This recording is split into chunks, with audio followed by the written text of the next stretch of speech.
I'm incredibly excited to be joined through the power of the internet by one half of a little band that you might know called For King and Country. They are multiple Grammy Award winners. They're brothers. There's a whole band of musicians with them, and they're bringing the homecoming tour to Perth very soon. And we're very excited to be a part of that. But on the line right now, I have the one and only Mr. Luke Smallbone. Hello, mate. How are you? Joel Smallbone, but it's okay. Mum does it all the I time. am so Luke, sorry. I no, read the wrong part. in all seriousness, Luke was meant to be on this call, but he couldn't. There we go. I'm so sorry. You're I'm one gonna of give you a take two, David. Touche. Well, we're on Sunshine right now with Dan, and I'm on the line with Joel Smallbone. Good morning, mate. How are you? Good, buddy. I'm gonna have a quiet word with my producer Courtney because she thought it was Luke. I'm joking. The power of the internet, coming all the way from my iPhone in an Avis rental car in Los Angeles to Perth, Isn't it Australia. amazing? Isn't it amazing that we can do this? And isn't it amazing that I got your name wrong? What a professional.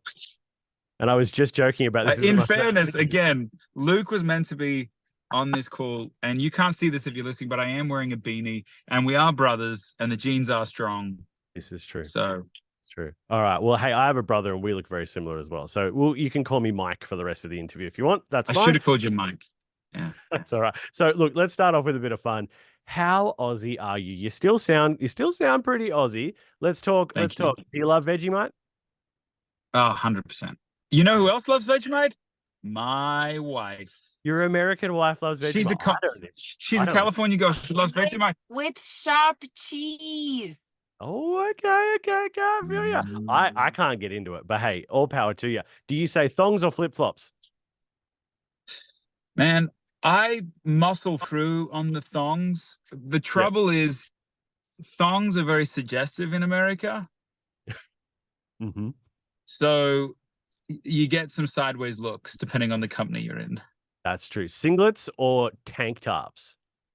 Singlets, still singlets. Yeah, good. Although again, you gotta conform at some points. If you show up at a shopping center or a mall, and you're like, we were just at the Grammys, and I wore, this suit, and I wore a singlet, and I said to the lady, I said, can you run out and grab some singlets? And I was like, tank tops, because they just don't know. No, they don't. That's true. They look at you very blankly. Diminishing returns. Have you ever been to Bali? You've been to Bali? No. No. Okay, you're not full blown Australian anymore, or at least you're not full blown Perth. Aussie coffee better than American? Oh man, no contest. Absolutely. You joking? Absolutely. And best Australian band, aside from yourselves, obviously. The Bee Gees. Oh, deep. I like that. Some people would argue that, but I'm down with them being Australian. Let's go. Harmonies, man. Harmonies. Amazing. They're amazing. Now, look, speaking on the coffee train, here in Perth, the craze at the moment is this long Mac topped up, which I think is ridiculous. Now, are you guys coffee snobs? Yeah. Mariah's a matcha latte girl, which is sort of, I don't know, has that caught on down there yet? This whole green tea. Yeah, okay. Yep. Luke, much more than me. Like, I've gotten on the coffee train, but he's like a connoisseur. He's the conductor of the coffee train. He's the conductor. He's at the front ringing the bell. Makes sense. What's your coffee order?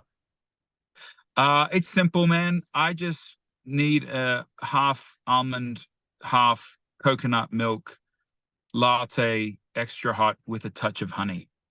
So it's just that simple. It's that simple. It's that easy. And if it's anything less, he gets thrown at your assistant, I hope. A foamy I like that you think I have an assistant. Let's keep that one going. That would be very un-Australian as well.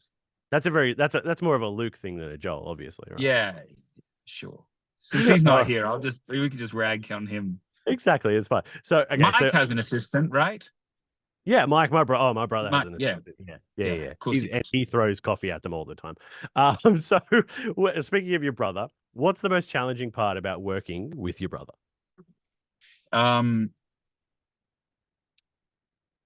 Man, you know what? The most challenging part is probably the part that has kept us viable as a band. And that is, man, I just want to blow stuff up. I'm a renegade, like little engine that could. And he's just this steady, thoughtful, kind of methodical turtle. And it can drive me mad. But again, I think it's probably one of the main. If you had to ask me, like, how are you still a band 10 years later, I'd probably say because of my slow, methodical, thoughtful brother. Over the years, your career spanned many years now. You've created music with some pretty cool people. What was the pinch me moment? Is this real? When was it like, oh my goodness, is this actually happening? We have collaborated with Dolly Parton, and we just wanted to give her a go. Give her a real shot. She's got something to her. Yeah. Oh yeah. She's got a big future. Bright future. Yeah. Man, both as musicians and as songwriters, one of the great compliments of our time as musicians. I remember when we first got a hold of her, they'd set up a call, and I remember it was one of those phone calls that you remember where you were standing when it happened. And she'd heard the song, and she wanted to get involved with more inspirational music. And I just remember getting on the call and her going, "Hey, Joel, Starley, just want to let you know I loved your song. I think it's one of the great songs I've heard, and I'd love to sing on it, and we should do a music video, and we should perform it on television." And Dan, I'm telling you, it all came true. It's like the gift of prophecy. Yeah, wow. We did a music video, and then we performed on the CMA Awards, which is this big country national award show over here. And then we got nominated and won a Grammy together. I mean, it was an outrageous.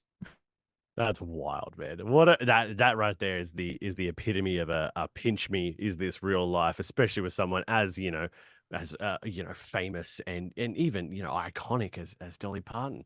Now, speaking of iconic, you're coming home. The homecoming tour has just been announced, and people here, especially in Perth, are pumped. How are you guys feeling in the lead up to a stadium tour? Where do I start, Danny? When we came down for the first time in 2019, it was the first time we'd ever officially played a show in Australia as for King and Country, and we were shaking in our boots because the old adage, proverb, prophets not welcome in their hometown. You just wonder, like, how are we going to be received? And it was just magical, man. It was like we sold out the Opera House almost twice over. Just had these incredible moments and felt so loved. And really, almost before we were on the plane to head back to the States, we were like, we've got to go back. Yeah. And then a pandemic sort of wiped out the world for a pair of years. And from that day to this, we've just been consistently, we just put it on the drawing board every few months. When can we go back? When can we go back?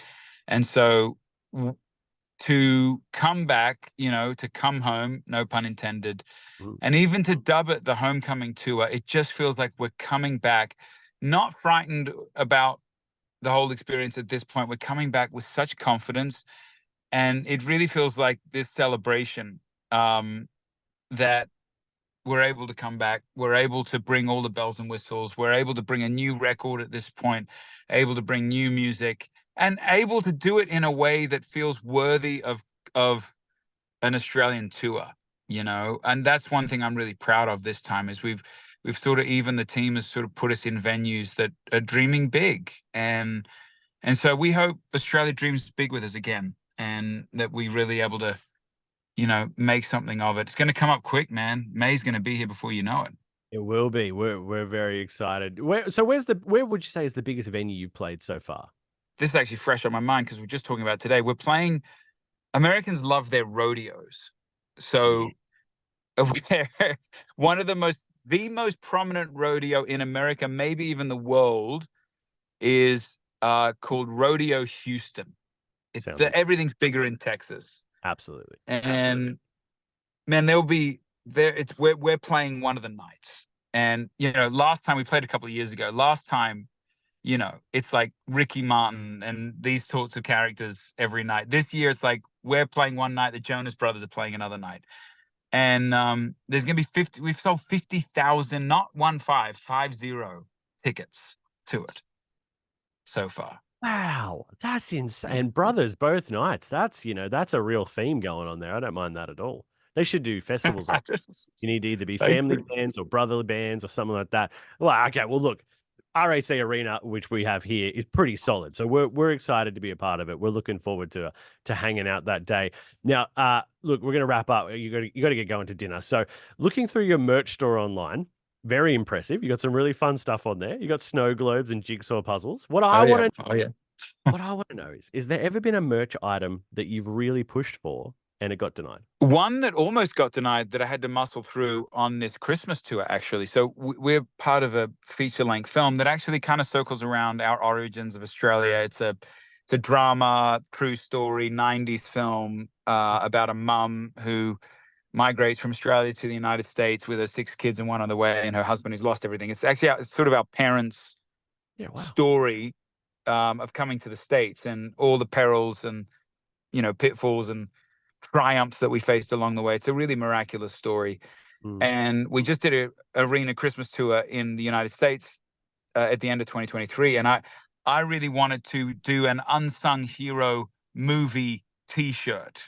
Oh, okay. And like a vintage 90s T-shirt. And our head of merchandise, Jack, was like, we already tried it. Doesn't really work.